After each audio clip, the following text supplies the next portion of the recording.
দ্বিতীয় বিবাহ বার্ষিকীর ঠিক আগেই স্বামীহারা অভিনেত্রী পৌষ্মিতা গোস্বামী, যাকে এই মুহূর্তে দেখা যাচ্ছে মিঠিজোড়া ধারাবাহিকে রায় নীলুর মায়ের চরিত্রে।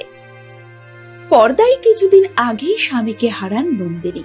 কে জানত সপ্তাহখানেকের মধ্যেই বাস্তব আর পর্দা একেবারেই মিলে যাবে।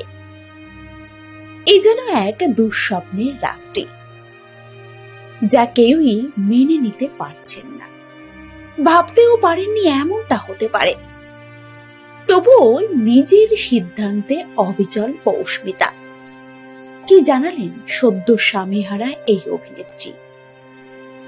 বিস্তারিত জানতে ভিডিওর শেষ পর্যন্ত যুক্ত থাকুন ইউনিক সার্চের সঙ্গে।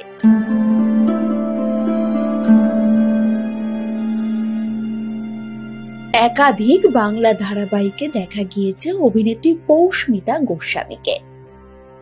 ব্যাক টু ব্যাক কাজ করেই চলেছেন তিনি, কিন্তু এর মধ্যেই ঘটে গেল এই ভয়ানক দুর্ঘটনা।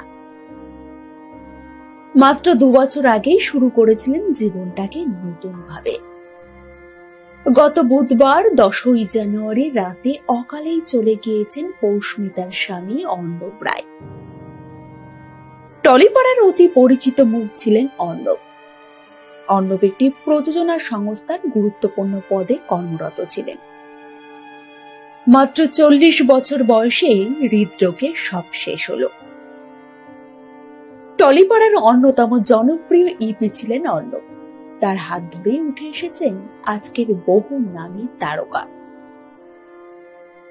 স্বামীর মৃত্যুতে খুব স্বাভাবিকভাবেই ভেঙে পড়েছেন পৌষ্মিতা, কিন্তু বাইরে থেকে নিজেকে শক্ত করে রেখেছেন অভিনেত্রী। শনিবার থেকেই কাজে ফিরলেন তিনি। এদিন এক সংবাদ মাধ্যমকে অভিনেত্রী জানালেন, আমার আর অর্ণবের মধ্যে একটা সোল কানেক্ট আছে। অনেক আগে চলে গেল আমাকে ছেড়ে। এটা চলে যাওয়ার বয়স না, কিন্তু আমাদের মধ্যে একটা আত্মিক যোগ আছে, আগেই বললাম। আমি জানি ওর সঙ্গে আমার আবারও দেখা হবে। পরপরে ফের স্বামীর সঙ্গে দেখা হবে এমনই বিশ্বাস পৌষ্মিতার। অভিনেত্রী বললেন, সেদিন আমরা আবার একসঙ্গে থাকব। কাজ পাগল মানুষ ছিলেন অর্ণব নিজে, সেই কারণেই কাজে ফিরেছেন পৌষ্মিতা। জানালেন, কাজেও জয়েন করছি, কারণ অর্ণব চাইতো কাজ নিয়ে থাকতে।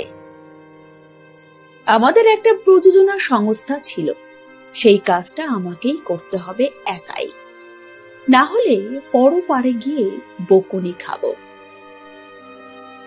সূত্রের খবর, আচমকাই হৃদরোগে আক্রান্ত হয়ে অকালে চলে গিয়েছেন অর্ণব। কলকাতার ছেলে অর্ণব পড়াশোনা করেছেন যাদবপুর বিশ্ববিদ্যালয় থেকে। দীর্ঘ সময় ইন্ডাস্ট্রিতে কাজ করেছেন। যুক্ত থেকেছেন বকুল কথা থেকে কমলা ও শ্রীমান পৃথ্বীরাজ থেকে সদ্য শেষ হওয়া তুতের মতো প্রজেক্টের সঙ্গে। 2021 সালে আইনি বিয়ে সেরেছিলেন অর্ণব পৌষ্মিতা। পরের বছর ফেব্রুয়ারিতে ধুমধাম করে 7 পাক ঘোরেন।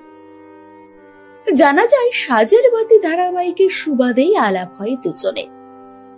সেখান থেকেই শুরু হয় তাদের প্রেমের গল্প।